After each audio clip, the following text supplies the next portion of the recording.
Hola a todos y a todas, estamos en un nuevo Salud a todo Twitch y un placer estar de nuevo con todos vosotras y vosotros. Hoy vamos a dedicar el programa a la salud mental. Sabemos todos los problemas que hay asociados a esta pandemia que ha generado una pandemia de salud mental muy importante. Y el otro día leía una frases que escribía Dani Martín, el cantante. Eh, Realmente me sorprendió y al mismo tiempo me emocionó. Y dice así: estaba en la playa, pero hoy he cogido un avión. Hacía mucho tiempo que no me subía a uno, sobre todo para ir a un lugar maravilloso. El lugar donde en estos momentos de mi vida me siento mejor, más yo, más tranquilo, más feliz. Es un lugar donde me encanta hablar y donde me abro en canal. Es silencioso, cómodo. A veces paso calor, me emociono, conecto con mi infancia, con mi tristeza, con mis carencias, mis errores. A día de hoy es mi paraíso. Merece la pena encontrar lugares donde uno se siente que está trabajando y aprendiendo. Tengo mucho que aprender de mí aún. Así que seguiré cogiendo aviones para ir a ese puto paraíso del que os hablo. Se llama psiquiatra.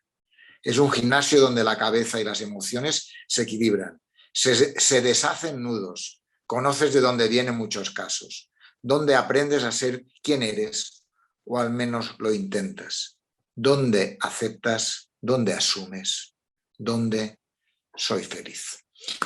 La verdad que cuando lo leí me emocionó y a partir de ahí pensé en un programa de esta tarde, un programa de Salud a todo Twitch en Granada Digital, en la cual tuviéramos testimonios. Vamos a hacer un programa muy completo, vamos a hacer diversos pasos, pero me gustaría empezar por Fernando Carrasco. Fernando Carrasco, quiero que hable de su experiencia, de su vivencia, de sus sentimientos, de su valoración, de cómo vive su historia, ¿no? Fernando es una persona en la cual quiero que me cuente cómo vive, cómo siente, cómo ve los problemas de salud mental. Buenas tardes, Fernando, ¿cómo estás?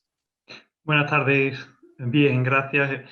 En primer lugar, agradecer pues la invitación y en cuanto a la cuestión, pues bueno, comentar que mi última, mi última actuación así en el mundo de la salud mental, por así decirlo, fue hace poquito, fue el 11 de septiembre en Madrid, en la manifestación que hubo para celebrar el Día Internacional para la Prevención del Suicidio. Hubo una marcha desde el Ministerio de Salud hasta la Puerta del Sol.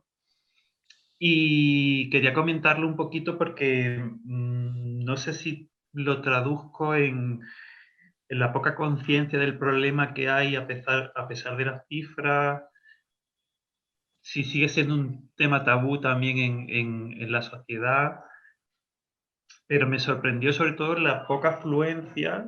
Se sentía que eran, no sé, se sentía que eran personas que habían vivido en sus carnes muy de cerca, pues, la lacra del suicidio, familiares y movimiento asociativo, pero muy poca presencia, muy poca tratamiento, o sea, desde el punto de vista del tratamiento mediático también era paupérrimo y los datos para una manifestación así, los datos son escalofriantes, ¿no? Yo me...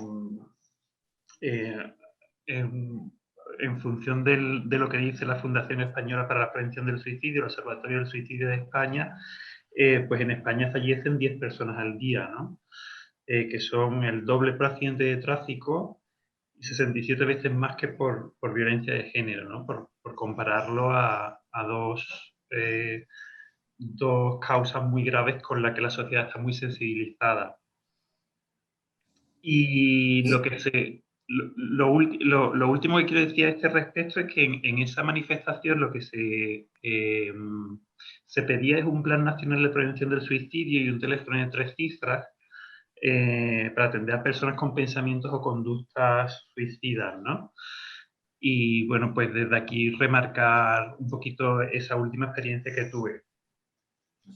De todas formas, sin duda el suicidio es un tema que hay que poner encima de la mesa y yo soy partidario de hablar de él y vamos a hablar en esta tarde, sin duda alguna. Pero el suicidio, ¿cómo se llega a que una persona sufra tanto que necesita plantearse el suicidio? ¿Por qué hay depresiones, ansiedades, momentos diversos que hacen que la gente no pueda estar bien con quien vive, con quien convive, con quien trabaja, con quien está, para poder tomar una decisión de este tipo?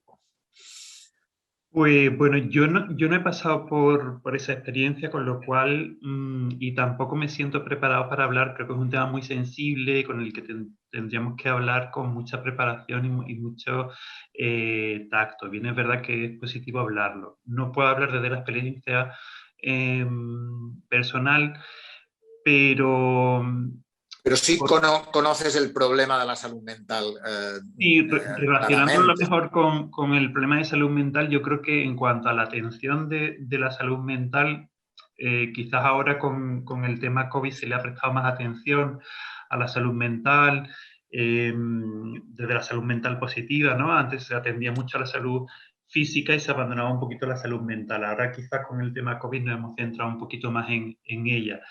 Eh, yo creo que el simple hecho de una gestión del bienestar emocional, o sea, el simple hecho de identificar emociones, el aceptar y comunicar sentimientos y el reconducir conductas para minimizar ese malestar y ese sufrimiento psíquico es fundamental, ¿no? Yo creo que pues, por parte de la educación había que abordarlo de manera urgente y creo que es fundamental concienciar a la población de la importancia que tienen estos aspectos en la salud pública y en la salud de cada individuo.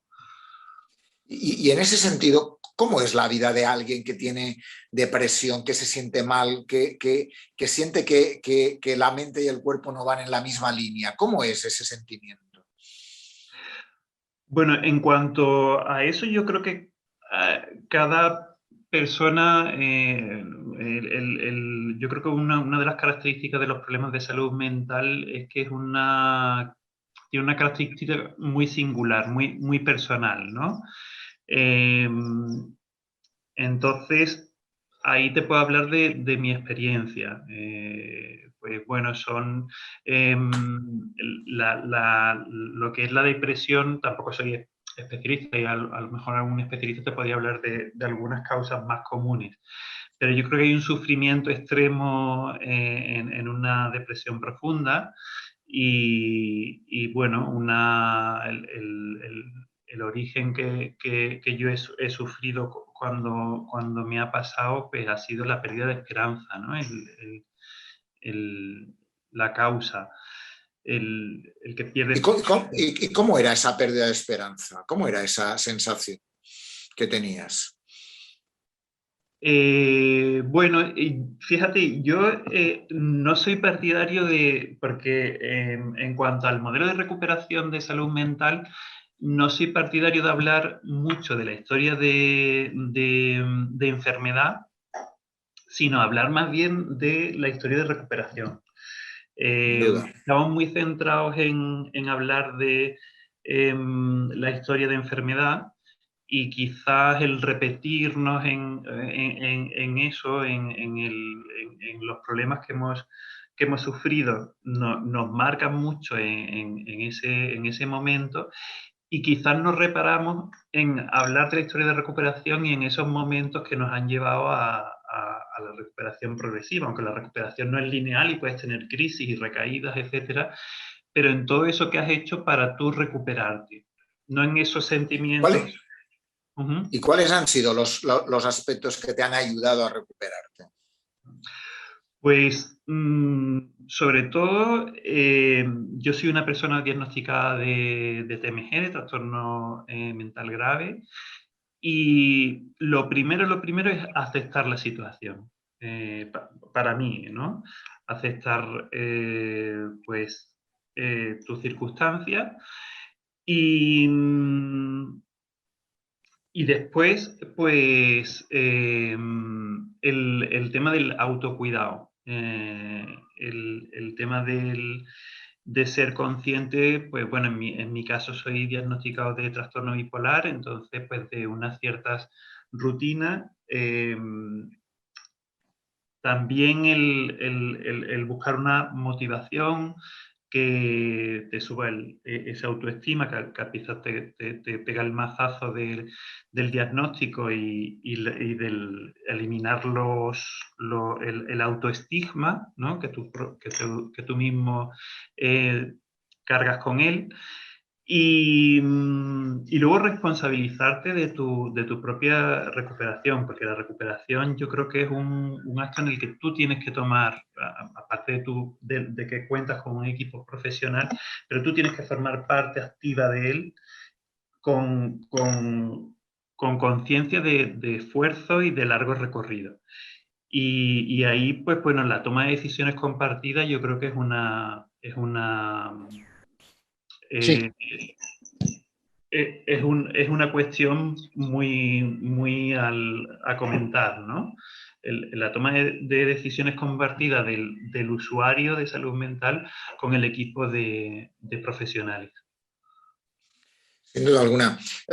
Yo te agradezco, Fernando, tu testimonio, porque la verdad es que yo creo que tenemos que aprender a conocer mejor cómo salir de esos momentos que uno pueda tener. Y te agradezco que nos los hayas contado, ¿no?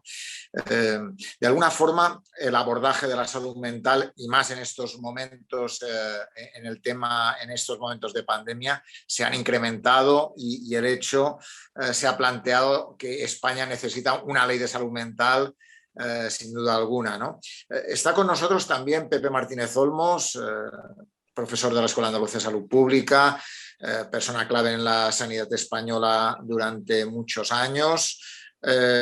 Y ha presentado esta semana un informe, un libro sobre la salud mental en España, ¿no?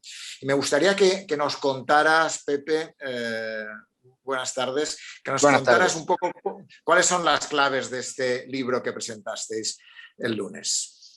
Bueno, enhorabuena por tu programa, Joan.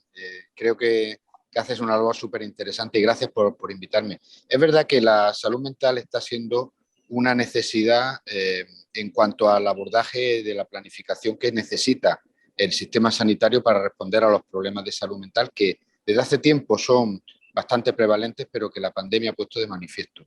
Lo que ha sido es una iniciativa de la compañía Angelini que ha pretendido recoger aportaciones de carácter transversal y pluridimensional y también pluriprofesional para poder hacer una aportación al debate que está habiendo en este país y que se va a intensificar con la tramitación del proyecto de ley que en las Cortes Generales empieza a debatirse pronto de salud mental, para ver cómo hacer posible que la salud mental vaya con una perspectiva estratégica resolviendo los problemas que entendemos que tienen en este momento los servicios sanitarios, ¿no?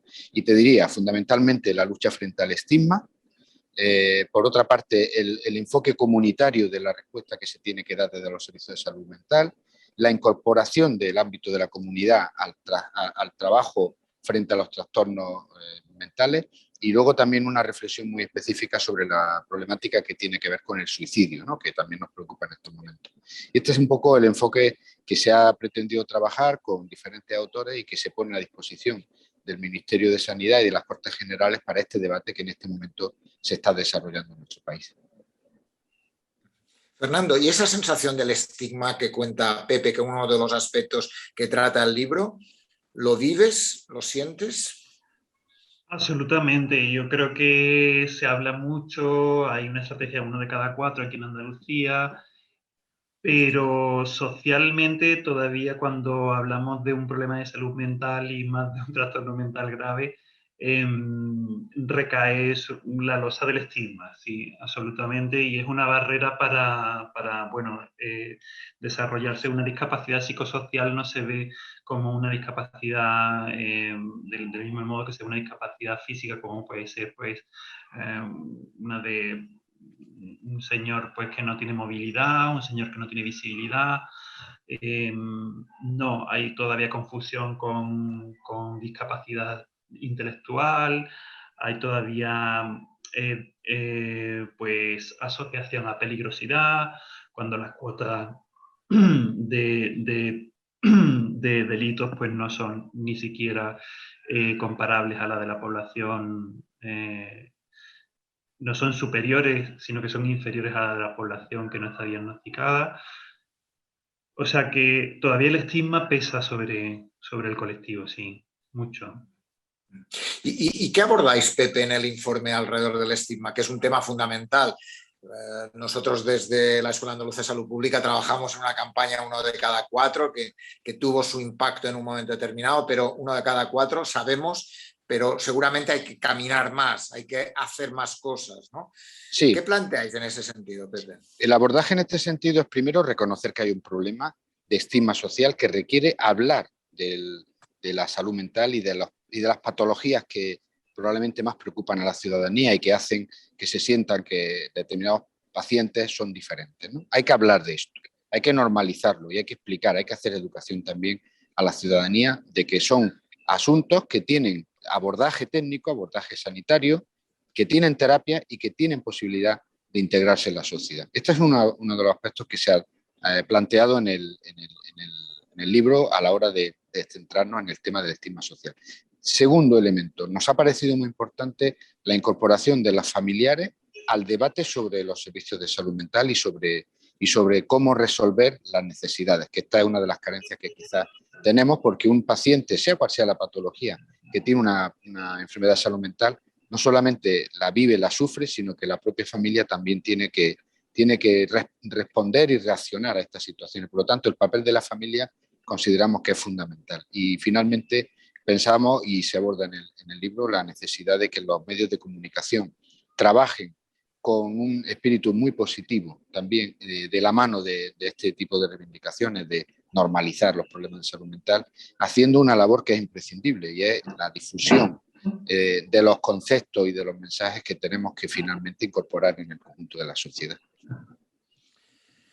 Sin duda alguna, pues te agradezco, Pepe, que en este momento hayas podido entrar con nosotros a pesar de los problemas que has tenido. Por tanto, te agradezco y sin duda alguna comentaremos en algún otro momento el informe, porque creo que es muy importante avanzar en informes técnicos que ayuden a poner encima de la mesa una problemática tan importante como es el de la salud mental, que ha tenido tan poco espacio en la sanidad pública. La inversión en salud mental es muy baja y sin duda alguna tenemos que incrementarla y tenemos que incorporar el papel de pacientes, el papel de familiares para poder conseguir un cambio. Gracias, muchas Fernando. Gracias. Muchas gracias. Un saludo y gracias por estar aquí con nosotros. Y os agradezco este primer espacio y nos vamos a hablar ahora con 3 personas que van a entrar ahora con nosotros. María Dolores Romero, va a entrar también con nosotros Pepe Leal y va a estar con nosotros Miquel Munarriz.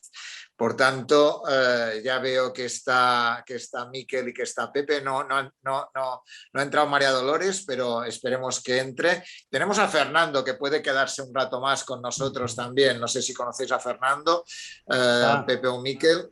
No tengo. No. Hombre, pues, sí. No. Ahora entra, creo que... Fernando Carrasco es escritor. No. Jesús. Me confundo con Jesús. Yo pensaba. Bueno, Fernando, encantado igualmente. Pero ahora, de golpe, me ha venido, en el tema que vamos a tratar, me ha venido esta cosa Pues de la nada. intemperie y de, ¿no? Sí, sí. Sí, Miquel y Pepe, Pepe y Miquel, contadme un poquito cómo veis la situación de la salud mental en España en estos momentos de pandemia. Hace más de un año que hablamos los tres en una conversación que tuvimos en la cual hablamos de la situación de la salud mental en España, ¿no? Eran momentos duros de la pandemia y planteábamos que había que hacer determinadas cosas, determinadas vías. ¿Cómo lo veis ahora? Llevamos un año y medio de pandemia, todo el mundo habla de salud mental, los expertos. Miquel Munarriz, presidenta de la Asociación de Neuropsiquiatría y Salud Mental, Pepe Leal, psicólogo, profesional que trabaja también en la AEN y que tiene una larga experiencia en el ámbito de la salud mental. ¿Cómo lo veis los dos? Quien quiera que empiece.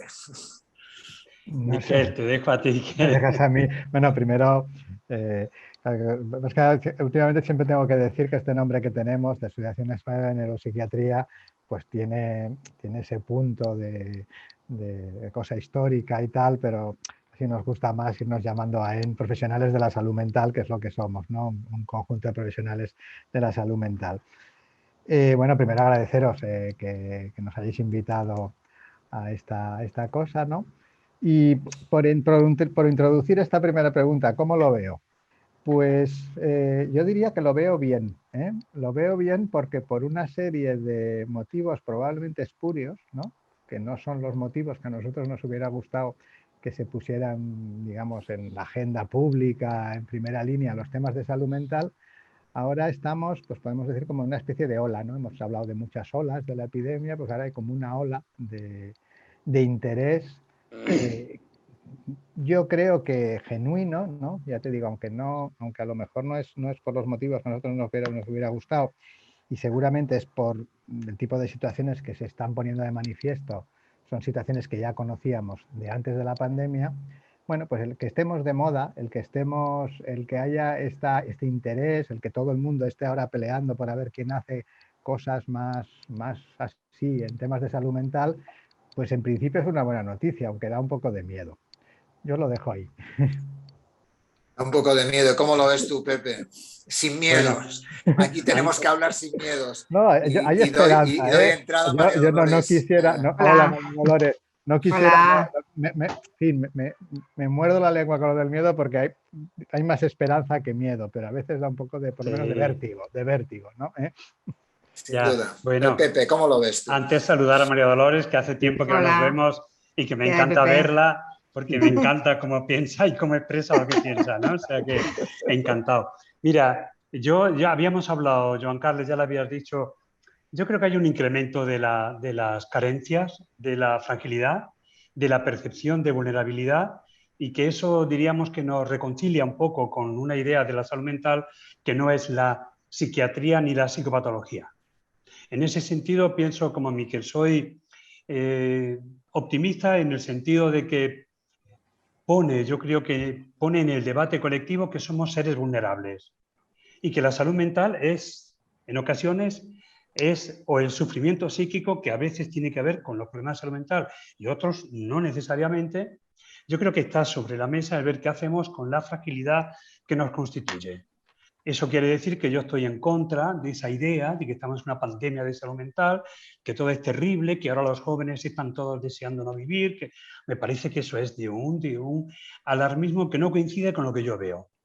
Yo veo un sufrimiento psíquico muy alto, lo ha señalado bien Miquel también, un incremento de lo que ya veníamos sintiendo como carente, que es que la salud mental nunca ha estado en la mirada atenta, sosegada y comprensiva de las instituciones públicas, aunque hemos avanzado mucho, y por tanto sería optimista en el sentido de que por fin debatimos todos, ¿no? ¿Qué pasa con las fragilidades que nos constituyen y cómo el mundo psíquico hace frente a las situaciones de tanta carencia como había y las que se están desarrollando más, ¿no? Yo creo que hay un descubrimiento de las clases benestantes, de lo que es el sufrimiento y la incertidumbre, cosa que ya habían descubierto las clases más frágiles. Y por tanto hay una cuestión también de Bueno, esta es la crisis sobre todo de la sociedad bienestante, porque los no bienestantes ya sabían de la fragilidad, de la carencia y de lo difícil de vivir una vida digna. Yo lo veo así. Y María Dolores, en primera persona, ¿cómo lo ves tú? Dice Pepe que tienes una visión fantástica y que le gusta mucho lo que dices y cuentas. Sí. Miquel también asume eso. No sé Cuéntanos. si es que estáis hablando de la nueva noticia de ayer o es que no sé exactamente porque he entrado un poquito tarde. Estamos hablando de salud mental y qué cosas es importante o necesario hacer hoy ante la situación que tenemos, básicamente. Y de ahí ha planteado Miquel algunas cuestiones relacionadas con, de alguna forma, ha puesto la palabra miedo encima de la mesa, con perdón, y la idea de la fragilidad que ha puesto Pepe, en todo caso.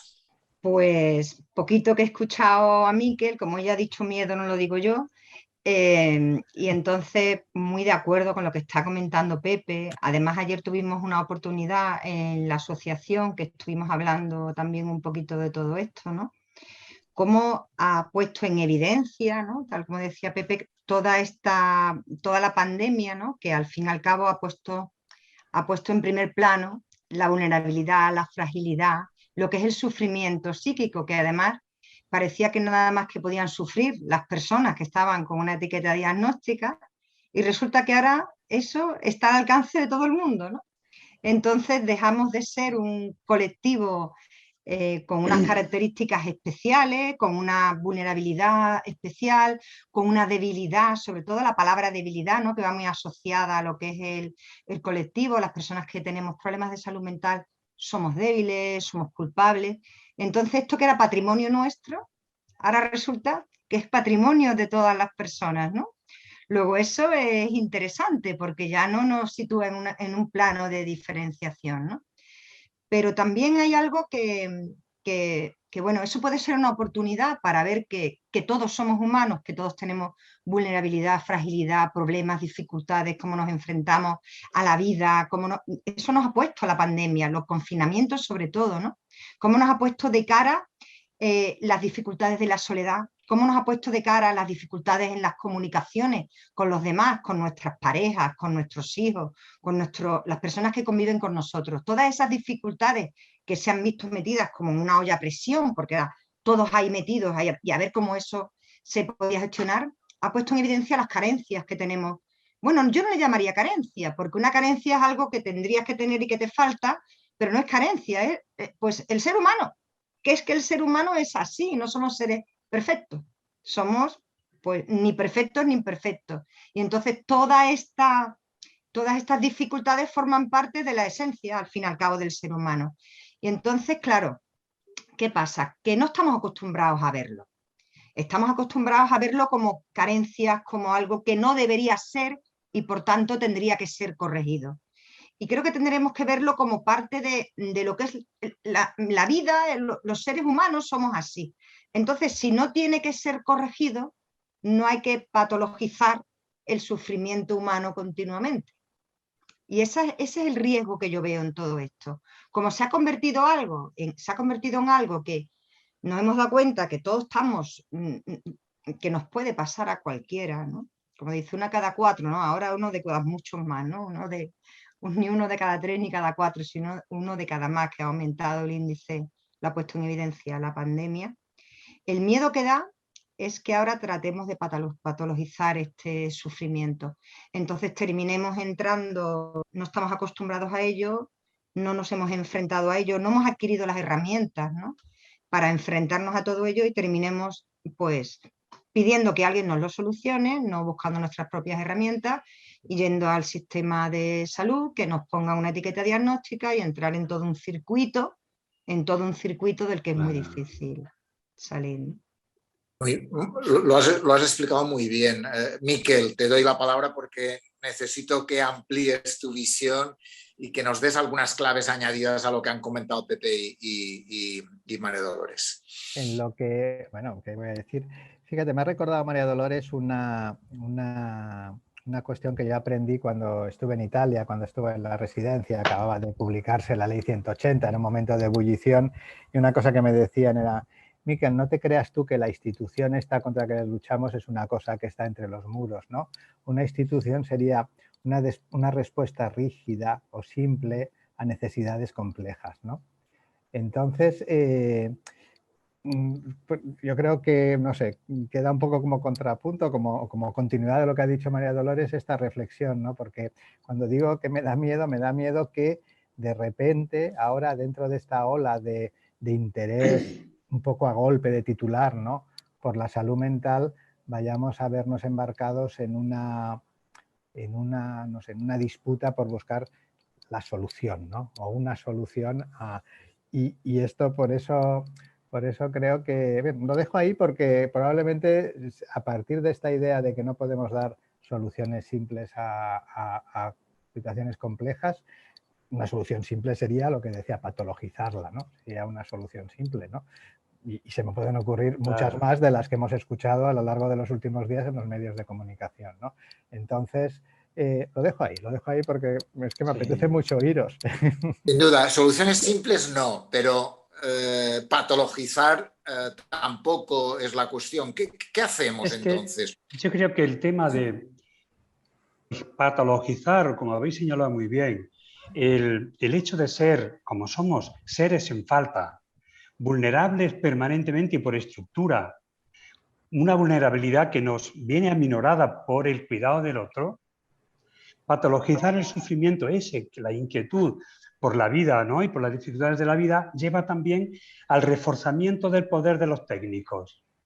Es decir, la solución siempre es sanitaria y siempre es de incremento de recursos, que van a hacer posiblemente lo mismo que hemos hecho hasta ahora. Con eso no digo que no sea necesario el reforzamiento del sistema sanitario, pero cuando los políticos hablan de salud mental, yo creo que están pensando en hospitales y en psiquiatría. No están pensando en que salud mental es las condiciones para el vivir en dignidad. Todos. Y más aquellos que por lo que sea son más débiles, más frágiles, aunque sea temporalmente, ¿no? Y yo creo que esa es una sociedad solidaria.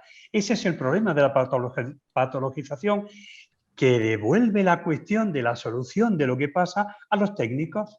Y por eso se piden expertos. Y por eso se piensa en más servicios y no se piensa en que hay condiciones de vida que no son soportables y que no se puede hacer frente a ellas sin sufrimiento.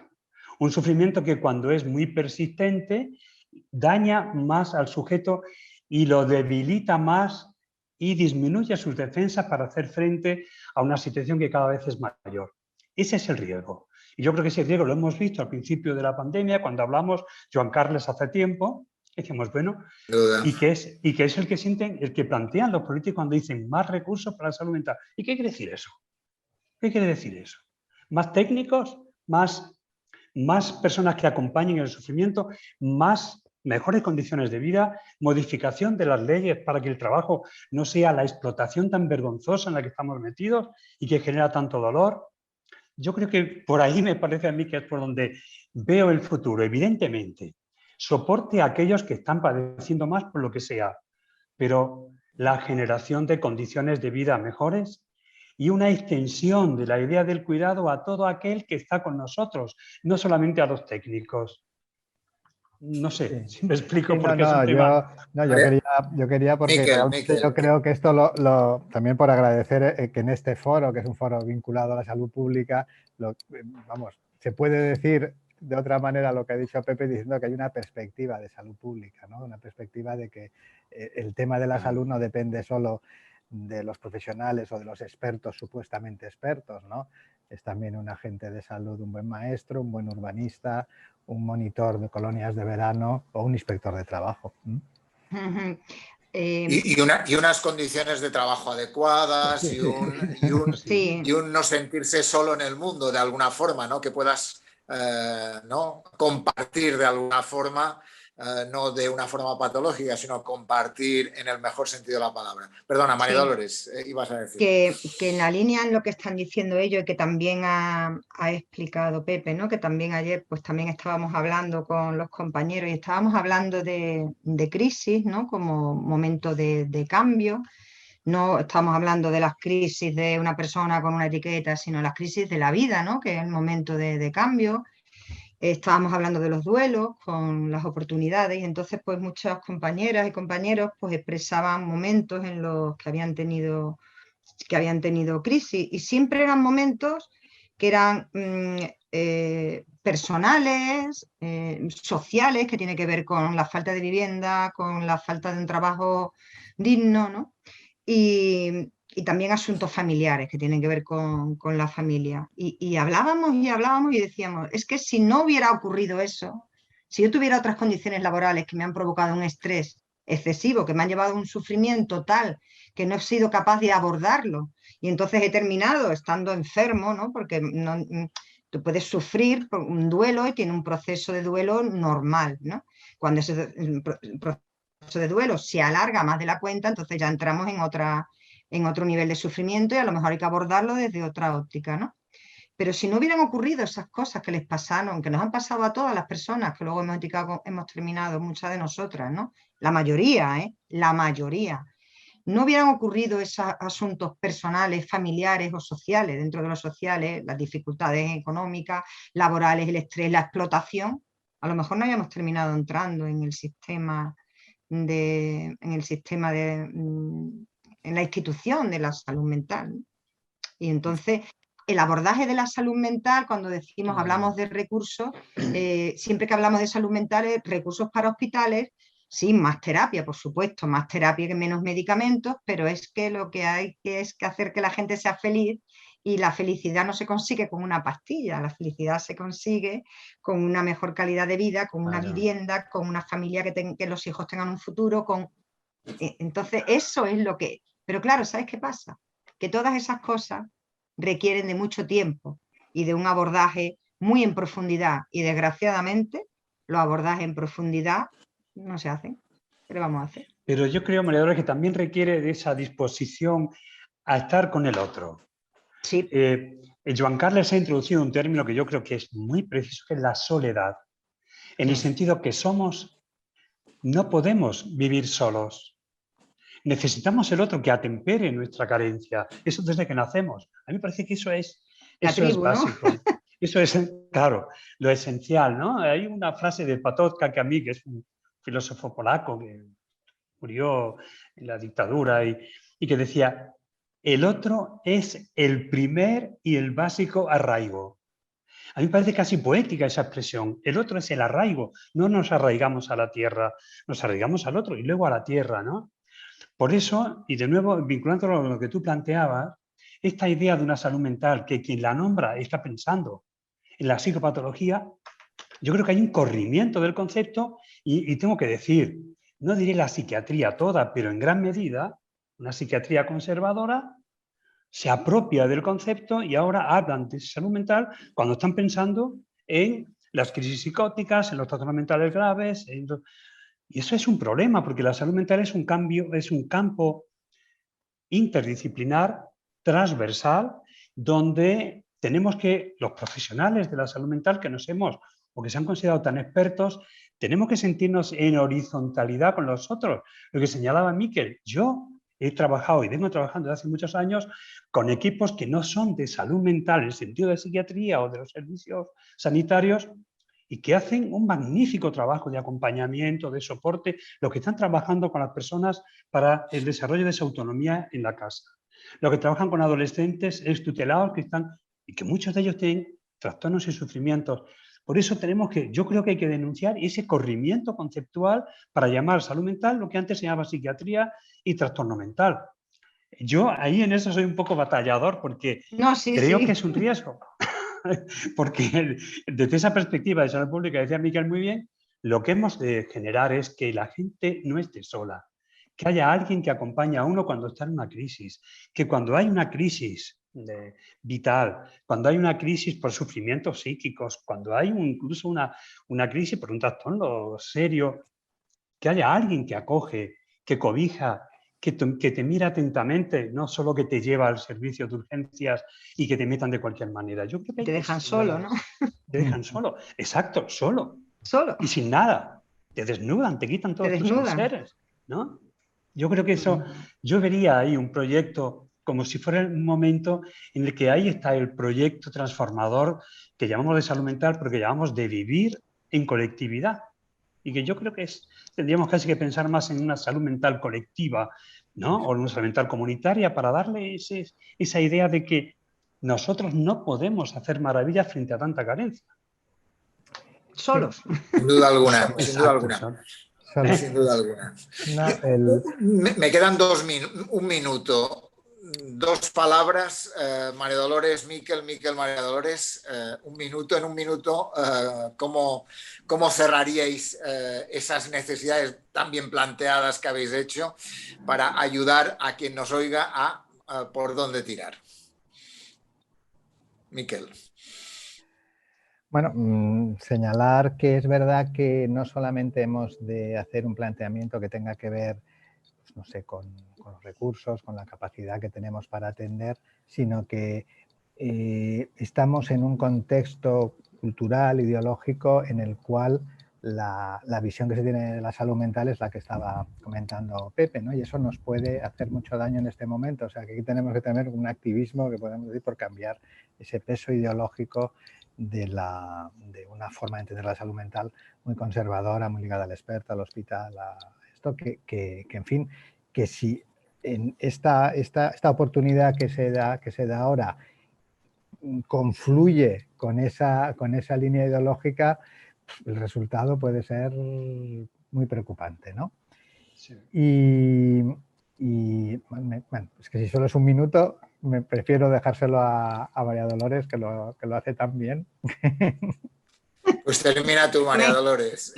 No, en esta los línea tres habláis muy bien, los tres habláis muy bien. En esta sí, línea que comentaba Miquel y que está comentando Pepe Leal, que es que Pepe hablas tan bonito, que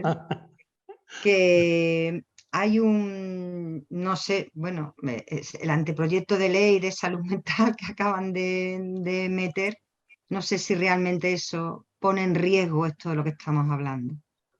Porque costó tanto, ¿no? El tenerlo donde estaba, que ahora el sacarlo vuelve otra vez a crearnos como un colectivo aparte, ¿no? Entonces, si hablamos de una salud mental, de la salud mental de la comunidad, ¿no?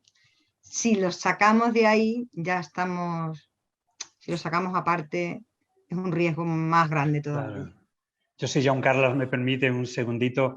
Siempre mostré, cuando era coordinador del Comité de Ética de la AEN, ¿no? Siempre mostramos, y la AEN defendió hace muchos años que no hacía falta leyes. Yo sigo pensando eso. No hacen falta más leyes, sino que se desarrollen las que hay.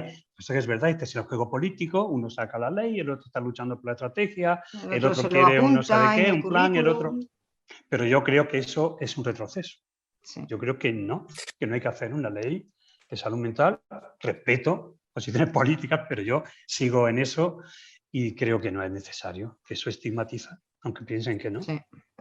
¿No? Pues yo os agradezco, María Dolores, Pepe, Miquel, un placer tenerte. Con Pepe y con Miquel había coincidido hace un año hablando con unas entrevistas sobre la pandemia, en la cual disfrutamos de hablar largo rato. Te agradezco, María Dolores, que hayas estado con nosotros y que nos hayas dado tu punto de vista. Y muchísimas gracias a los tres por estar esta tarde aquí en este programa Salud a Todo Twitch para avanzar un poco en el conocimiento de la salud en todas las dimensiones, en esa visión sanitaria y social y comunitaria en la cual yo creo que habéis planteado, que me parece clave para poder avanzar en una ley en una estrategia que tiene que ayudar a que eso sea posible. Gracias. Gracias a vosotros y a ti. Gracias. Un gusto también coincidir y reformular las esperanzas, que eso es hacer salud mental también, ¿no? Creer que es posible cambiar las cosas. Yo creo que hay que seguir luchando. Encantado de veros. Bueno, María Dolores, hace tiempo que no. Sí. Con Miquel tenemos una relación. Con Miquel más y contigo, Joan Carles, hace tiempo que no, pero así en 3 dimensiones hace tiempo que no nos vemos, ¿eh? Sí, exacto. Pues nada, un placer y mil gracias. Seguimos con el programa. Un beso, muchísimas gracias. Y vamos a terminar nuestro programa de hoy. Creo que ya está con nosotros Miguel, está Carlos, está Pedro y me gustaría terminar. Está Pedro, perfecto, pues ya podríamos... hola Miguel Guerrero, psicólogo, Hospital Costa del Sol. Pedro Martín Barrajón, psicólogo que conocí gracias a un artículo que publicó en El Mundo. También me había recomendado tu papel, Carlos Soto, que es un superviviente de suicidio. Carlos, me gustaría, a ti que te conozco, que hemos hablado hace menos tiempo, me gustaría que contaras un poco cómo abordar desde el punto de vista de un superviviente, cómo abordar el tema del suicidio. Hemos empezado el programa y Fernando Carrasco ha planteado esa visión de que él estuvo en la manifestación de Madrid y dice, hay poco interés, necesitamos que ese tema salga más, salga mejor y se hable de él de una forma clara y directa. Tú que siempre hablas de eso, cuéntanos un poco cómo lo ves y cómo lo has vivido tú en propia carne de alguna forma. Buenas tardes, hola a todos. Creo que Hola a todos. Lo que necesitamos es información, ¿no? El gran problema ha sido que en la calle, y nosotros somos el ejemplo, no sabíamos absolutamente nada de suicidio, no sabíamos prácticamente nada de salud mental, y si no conoces un tema, difícilmente vas a poder tratar de hacer algo por él o solucionar un problema que tengas en casa o incluso llevar a tus hijos o a tus familiares a un psicólogo. Si no conoces, no sabes. Entonces, lo primero que tenemos que hacer es informar, creo yo, ¿no?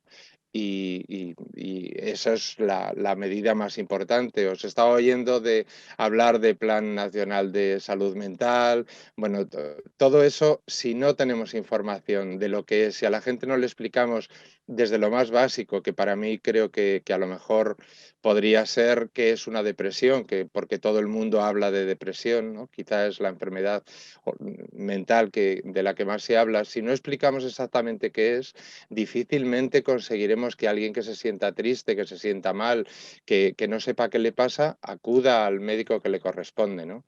Y eso entra en quitar el miedo, eso formará parte de quitar el miedo de ir a ver a un psicólogo que no tiene por qué tener ningún problema, ¿no?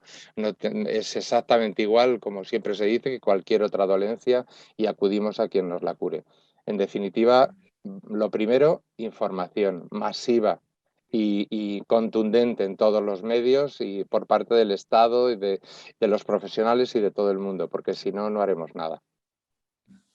Pedro, buenas tardes. Cuéntanos, ¿tú cómo ves lo que ha contado Carlos? ¿Cómo crees que tiene que saber la gente para abordar un tema como el suicidio, un tema como la depresión, como ahora planteaba Carlos, o cualquier problema de salud mental que una persona pueda tener?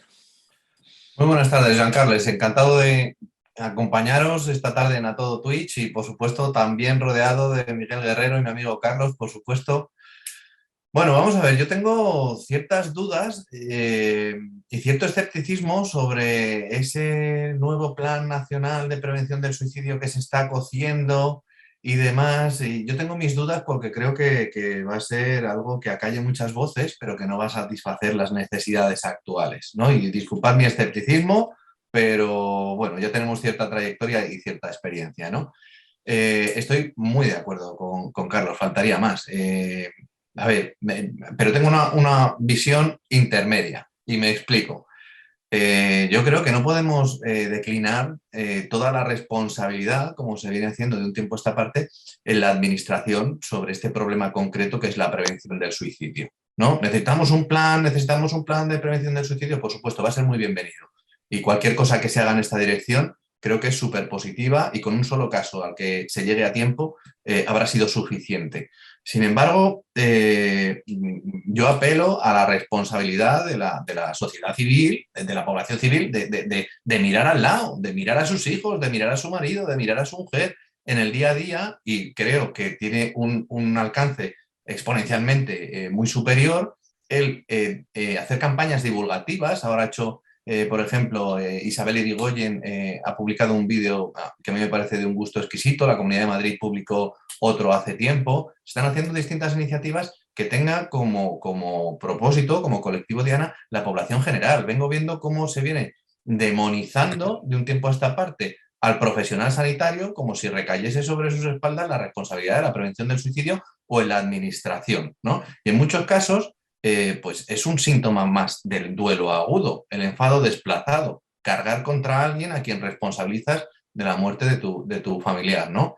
Entonces, yo no comulgo con esto de echarle los muertos a la cara a ningún partido político, pues porque las cifras del suicidio se han mantenido relativamente estables desde el año 2000 hasta el año 2018, independientemente de que hubiese o no crisis económica.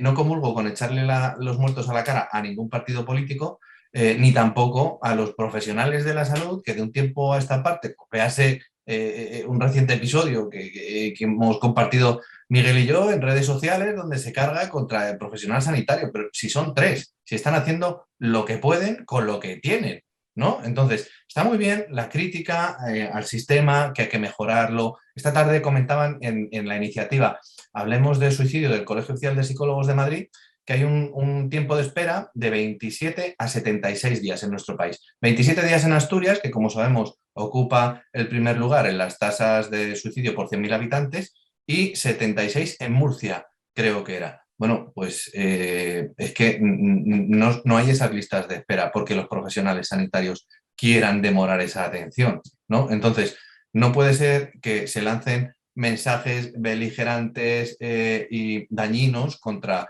la sanidad pública a través de las redes sociales, porque alguien que esté en riesgo, si además escucha esos mensajes, pues mucho más difícil va a ser atraerle para que entre en el circuito sanitario, ¿no? Miguel, ¿cómo lo vives? ¿Cómo lo ves? Tú en un hospital en la Costa del Sol, ¿cómo lo ves tú? ¿Cómo ves? Y trabajas mucho con Pedro también, por lo que decíais. ¿Cómo lo ves tú? Hola, muy buenas noches, Joan Carles. Gracias por invitarme. Yo estoy aquí en familia porque mi Carlos Soto y mi Pedro Martín Barrajón somos ya una tribu y tenemos una visión bastante conjunta de lo que es la prevención del suicidio. Hombre, yo estoy de acuerdo con lo que comenta Pedro y con lo que comenta Carlos. Es verdad que el sistema de salud público, tiene fracturas, tiene obstáculos, tiene fallas, pero también esa visión optimista de esperanza está en que no solamente se van a resolver con un incremento de recursos humanos, que es indudable, que todo el mundo sabemos que se necesitan. A veces, y la UPI Cicerón es un ejemplo de ello también, se pueden optimizar los recursos que tenemos. Solamente hace falta tener la sensibilidad de decidir en el sistema de salud público cuáles son las cosas prioritarias, cuáles son las cosas importantes. Y eso pasa por hacer un ejercicio común de conciencia colectiva de los profesionales de que la prevención del suicidio es un ejemplo claro de prioridad en la salud mental. Optimizar recursos obviamente significa que hay que dejar de atender ciertas cosas para reforzar otras. Pero no solamente podemos quedarnos en el llanto y en el lamento de creo una unidad de prevención del suicidio si vienen los recursos. En el sistema de salud público o en el SAS, que es lo que yo conozco básicamente, no se empieza, y eso Joan Carles lo sabe también, no se empieza una unidad y un recurso pidiendo un listado de necesidades. Voy a abrir una unidad de prevención de suicidio, necesito un psicólogo clínico, un psiquiatra, un enfermero especialista de salud mental. Eso no funciona así.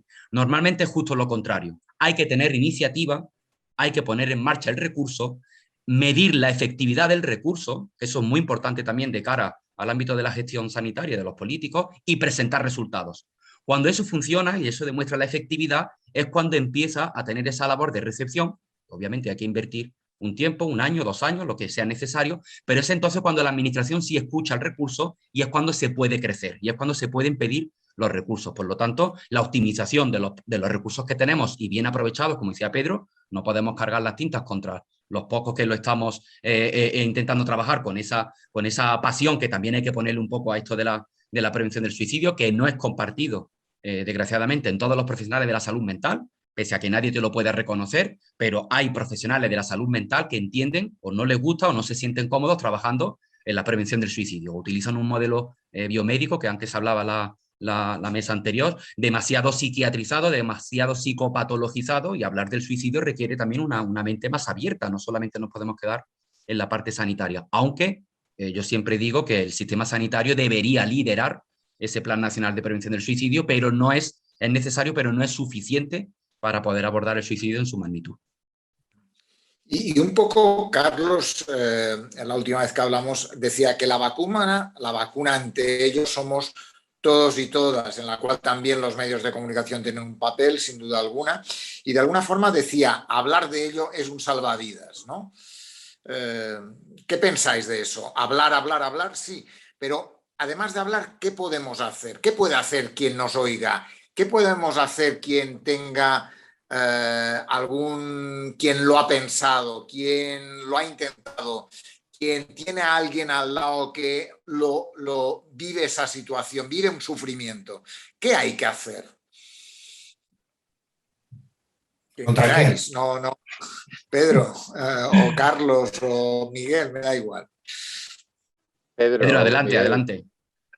Pues en primer lugar, preguntar, porque como esto ya está muy manido, por lo menos en foros de personas que trabajamos en esto, preguntar, porque en alguien que no tenga una ideación previa no la vamos a inducir. Hablar sobre la yihad no induce al yihadismo. Pues de la misma manera, hablar sobre el suicidio no induce a alguien que no tenga esas ideas previas a querer quitarse la vida. Sin embargo, puede ser la última y la única ocasión de hacer autocrítica, ¿no? De retractarse. Por supuesto, una de las cosas fundamentales es escuchar y no regalar frases huecas, gratuitas, el tiempo lo cura todo, tienes toda la vida por delante, pero ¿qué te falta a ti? ¿No? Y asumir la magnitud del sufrimiento de esa persona, ¿no? Sin cuestionar la legitimidad, la cantidad ni la calidad de sufrimiento que tiene para pensar eso. Decía María Dolores hace los 5 minutos que he conseguido escucharla, hablaba sobre la necesidad de despatologizar y no puedo estar más de acuerdo, ¿no? Seguimos pensando que esto les pasa en familias desestructuradas,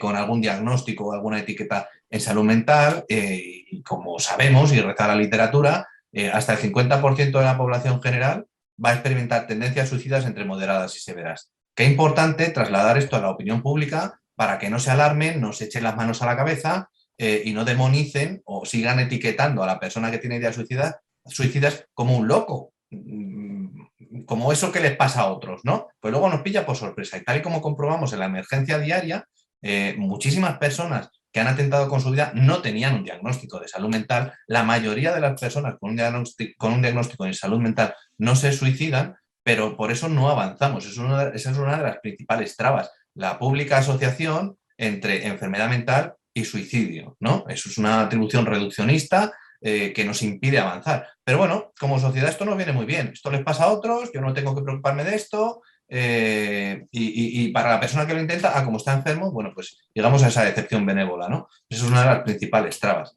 Y por supuesto, esto se lo traslado mucho a profesionales de la emergencia, que intentan solucionar, intentan quitarle las ideas suicidas a esa persona en riesgo en ese momento, o minimizan o intentan quitarle las ideas suicidas.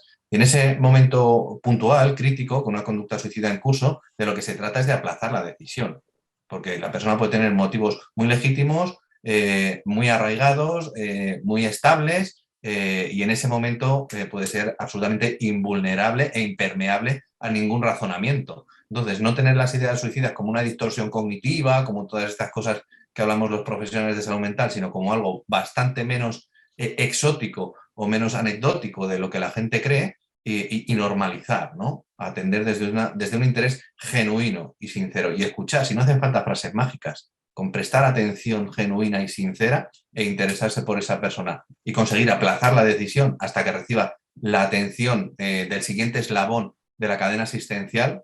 Estamos haciendo por esa persona mucho más de lo que ha hecho hasta ahora, por supuesto. Carlos, y a ese conjunto de eslabones, ¿cuál es el esencial? ¿Cuál es el que te faltó a ti? ¿Cuál es el que tú necesitaste y no encontraste? Bueno, quizá más que nosotros la propia información, estaba pensando además en lo que decía Pedro, hay un lugar, es un poco relativo también a la pregunta anterior, ¿no? ¿Qué hacer y cómo hablar? A mí me parece que hay un sitio donde se está hablando seguramente más que entre adultos, es entre los adolescentes, porque es un tema normal que se hable de la muerte, que se hable de lo que le está pasando, de lo que le pasa a alguien o le ha pasado a alguno de los compañeros. Y sin embargo ahí no enseñamos a hacer lo que está diciendo Pedro, ¿no? A decir, bueno, cuéntame qué es lo que pasa. Voy a dejarte hablar y voy a escucharte sobre lo que estás sintiendo o sobre el problema que tienes o sobre la decisión que quieres tomar. Y creo que es un poco lo que nos faltó a todos, ¿no? Seguramente a mi hija le faltó información, le faltó alguien que escuchar y le faltó poder decir, me encuentro tan mal que no quiero vivir, ¿no? Y eso lo oímos muy a menudo. En definitiva, al final conocer el tema, un poco lo que yo decía al principio, ¿no? Y tener la libertad de poder hablar con el que tienes al lado. Y escuchando a los que decían antes, quizá reivindicar eso que decía de la soledad. O sea, que no nos sintamos solos porque nos sentimos solos y no podemos contarle a alguien lo que sentimos. Y ese es un poco el tabú que tenemos que romper, porque en definitiva, hablando es como nos podrán ofrecer soluciones o las podremos encontrar nosotros mismos, ¿no? Hablando de ello. Miguel, algún elemento más. Estamos casi terminando este programa. No te preocupes, muy rápido un poco por sintetizar lo que dice Carlos y Pedro, que llevan toda la razón. Yo creo que hay que ir a la base. La base siempre es más compleja, es más costosa, pero es más rentable y hay que entrar en las escuelas, Giancarlo. Yo creo que una de las estrategias de la prevención universal que más refuerza la Organización Mundial de la Salud y la Asociación Internacional de Prevención del Suicidio es meter en las aulas la educación socioemocional. Es decir, enseñar a los niños de pequeños a que puedan entender y aprender a tolerar el sufrimiento de los demás. Pues un niño pequeño de 8 o 9 años sabe perfectamente que si se rompe una pierna, eso se arregla, tiene que ir a un traumatólogo, le van a poner una escayola, sabe el proceso perfectamente, te lo puede describir el proceso asistencial de traumatología perfectamente. Sin embargo, si es un problema de salud mental, difícilmente saben cómo tenemos que actuar. Eso lleva a que cuando somos adultos, en nuestra cultura ahora mismo, no tenemos una educación suficiente como para poder manejar una conversación ante el sufrimiento o ante el deseo suicida de cualquier persona. Y es muy importante que toda la población entienda, que se sientan protagonistas de que todos podemos prevenir el suicidio, que estos no solamente están en instituciones demasiado complejas, en profesionales, en técnicos, no. Cualquier persona, cualquier vecino, cualquier agente clave puede ayudar a prevenir el suicidio. Primero, si sabe reconocerlo, como decía Carlos, es que hay que saber de lo que estamos hablando. Segundo, tiene también su propia empatía con el sufrimiento de los demás. Y tercero, conoce los recursos. A veces tenemos buenos recursos, pero son desconocidos por gran parte de la sociedad. Por lo tanto, publicar también en redes sociales y el meter este tipo de... Hay una cosa que estaba comentando con el tema de las redes sociales donde hay que hablar. Se estima, Joan Carles, que hay un 10% de páginas peligrosas de contenidos de apología al suicidio en Internet. Cuando tú metes la palabra suicidio aparecen 18 millones de páginas, estaríamos hablando de que 1,8 millones de páginas en España están haciendo apología del suicidio. Están hablando del suicidio mal. Por lo tanto, yo creo que sí, que se está hablando del suicidio, pero mal. Lo que tenemos es que tomar el control y dominar esa narrativa preventiva por parte de la institución. Es decir, que hay que tener en cuenta al colectivo social, al colectivo profesional y obviamente también en primera persona, que yo creo que todas las personas que han pasado por aquí, si se sumaran también, le diéramos esa facilidad de poder revelar cuál ha sido su experiencia, como decía antes Pedro, de una manera saludable, de una manera sana, también con crítica, pero siempre constructiva, eso ayuda mucho a las personas. Estoy en las 10 de últimas. He dado entrada me gustaría que dierais una palabra, dos, una frase para terminar este programa de hoy. Ya estamos en el cierre. Pepe, tú que eres una persona de grandes y buenas palabras, me gustaría que dieras una frase para terminar. Has dado muchas claves en tu intervención, pero me parece que me gustaría oírte para cerrar este programa. No es fácil, pero oyendo a los compañeros me parece magnífico todo lo que han expresado. Si algo señalara es lo que ha dicho muy bien Carlos. Hace falta otro, hace falta compañía, hace falta salirse de la soledad y, por tanto, tener a alguien con quien estar cuando es necesario, ¿no? No sé. Sin duda alguna, necesitamos a alguien con quien estar un poco en esa idea que habíamos hablado antes. Miquel, no sé qué nos puedes decir tú. ¿Qué podrías añadir para cerrar con una palabra, con una frase? No lo sé, una palabra sería gracias, ¿no? Por invitarme y por compartir esto y escucharos. Y no sé, ahora cuando he visto ahora toda la pantallita abierta, digo, yo creo que la próxima vez deberíamos tener más equilibrada la presencia de personas con experiencia, digamos, en primera persona y los supuestos profesionales, ¿no? Sin duda Es alguna. la, es la idea. Fernando. Fernando es una persona que en primera persona nos puede decir algo, sin duda alguna. Fernando, ciérranos tú, y no sé si María Dolores aún está y nos puede también cerrar. Fernando, tú que lo vives en primera persona, dinos algo que nos pueda ayudar a esa petición que hacía Miquel, que comparto sin duda alguna.